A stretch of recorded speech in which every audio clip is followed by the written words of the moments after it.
Magandang buhay sa lahat mga kagri. Welcome back sa ating channel. Shoutout sa bago at regular na subscribers. Sa umaga po ito pag-usapan natin dahil nga pinag-usapan natin ang mga bakit nabubulok, bakit na iba ang lasa. Ang tanong ngayon, ini-sprayan ba ng pesticide ang mga durian? Ano po?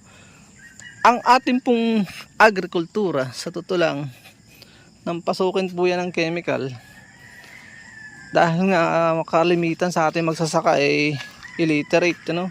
O kung hindi man illiterate ay pasintabi naman po ay kapos sa kaalaman, ano? Napakadaling linlangin ng mga nasa posisyon at mga nakapag-aral. Kamayan mo lang, maya maya ay mapapabili mo na yan kahit magkano ang isang produkto. Bakit po? Yan po yung aking karanasan, kitang kita ko po yan. Ngayon, patawad sa mga sorry naman po sa mga nalin lang namin ng kasama po ang lingkod ng 6, sabihin natin 6 months lang po akong humawak ng chemicals. At talagang hindi ko kayang tatagan yung doktrina niyan sapagkat puro pera po ang iniisip niya nung nilikha po ang daigdig, wala po talagang lason. Kaya bakit lumabas pa ang lason? Sapagkat nga nakapasok yung doktrina ng greediness, kasakiman. Ang sabi ay aani ng madami kapag gumamit po yan. Yan po isang bagay na malaking kasinungalingan. Sa una lang po yan, aani hanggang sa maging dependent ka. Sila ang aani sa iyo. Sila ang aani ng maraming pera. Yung mga aani mo sa kanila mo dadalhin. Dahil sa pagkamamahal ng mga pesticide. Pansinin po ninyo kahit hindi po kayo mag-spray. Tuloy ang buhay. Matatanda sa ating kalikasan.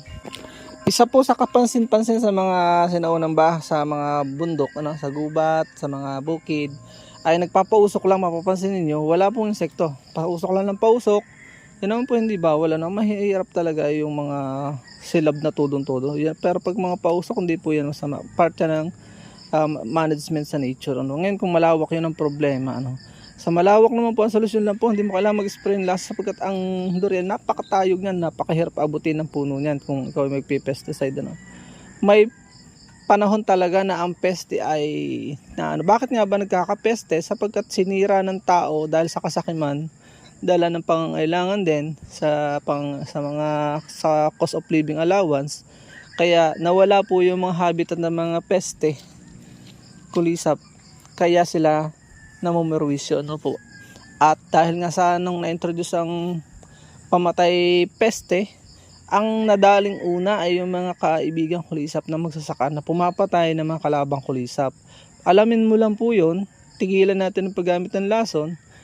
May sariling paraan ng nature kung paano niya patayin ang mga masama. Ang bahagi din ng nature na kalaban ng magsasaka, po. Yun po ang totoo. Ikalawa po ay yung tinatawag na multiple cropping para ang mga peste ay nalilito at nami-minimize yung kanilang pagdami sapagkat marami silang pagpipilian, marami silang habitat. Kung hindi po talaga maiwasan, meron naman pong talagang ini-spray din sa pandikit. Parang may nakita ako doon at least less masyado exposure ng magsasaka sa baho. Kung talagang hindi po maiwasan kasi na imbalance na nga ang kalikasan, hindi naman tayo masyadong OA overacting na dahil nga hindi na rin maiwasan sometimes kung talagang mapilit kayo.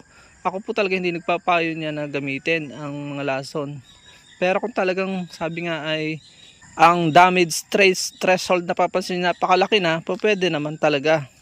Yun ay dun lang sa extent na walang talaga magawang paraan. May ini-spray po dyan sa mga bote na nagkukulay dilaw. Fruit fly lang naman po ang namamirwisyo niyan. Lahat ng uri ng fruit bearing trees, common lang naman ang pest na mahirap, hindi mo kayang patayin kasi sila ng lason. Yan ang totoo pong katotohanan na kasinungalingan yung sinasabi ng mga technician na gamitin mo ito at patayan. Nalipad lang po yun, mamaya nandun na. Siguro mamatay 1, 2 sa 10. Napakadalang. So, ang nakita ko napakabisa po doon yung ini-spray na parang pandikit na parang attractant po baga. May actually chemical din siya kaya lang hindi siya ganun ka-harmful sa tao. Pagka in-spray mo sa bote ng 1.5 na coke na plastic ay didikit sila at pagdikit nila patay na sila. So yun ang Yun yung isa sa parang synthetic na hindi naman siya ganun katinding lason. Yun po, may mga pamaraan na ganun, pero hanggat maaari iwasan din pa rin po natin dahil may light chemical pa rin po yun. So yun po ano. So nawa po ay kahit papaano ito ating vlog ay nakatulong sa ating magkaroon ka tayo ng idea na hindi naman kailangan po ng lason hanggat maaari ano po. May paraparaan ng kalikasan para sa kanyang sarili. Kung atin lang susundan, hindi po tayo mapapahamak. Kikita tayo ng hindi tayo nakakasira ng kalikasan. Muli, palambing, bago po tayo maghiwalay, sana natin skip ang mga ads. 7 minutes video pababa. Dahil marami po tayong misyon gagawin sa buhay. Kasama po kayo sa pagmimisyon kapag ginagawa po natin ang hindi pag-skip. Ano po?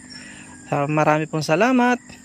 Pagpalain po kayo ng Panginoon. At please support all Filipino vloggers. Pakita natin sa mundo na nagkakaisang lahing Pilipino. Hanggang sa muli po nating informative videos.